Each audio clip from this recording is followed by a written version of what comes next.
ყველაზე მეტად რა გენატრება ირაკლი? ანუ ორი ცხოვრება არის, რაც ადრე გქონდა და რაც ახლა არის. ასე აღიქვამ რეალურად. ყველაზე მეტად მენატრება დროის გატარება სინანულის გარეშე.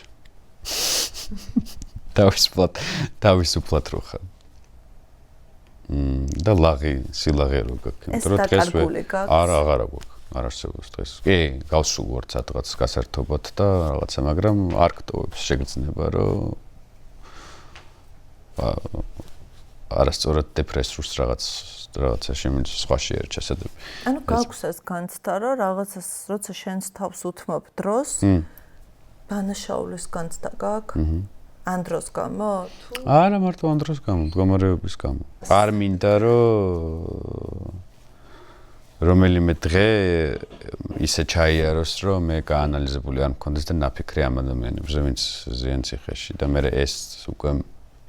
ეს წარმართავს დანარჩენ დღეს და შესაბამისად სადღაც სხვაგანაც რომ მიდიხარ, ტვენიდან არ გტოვებს მაინც და ამიტომ ვერ ირგებ იმ რაღაცა გართობა იქნება ეს თუ საერთოდ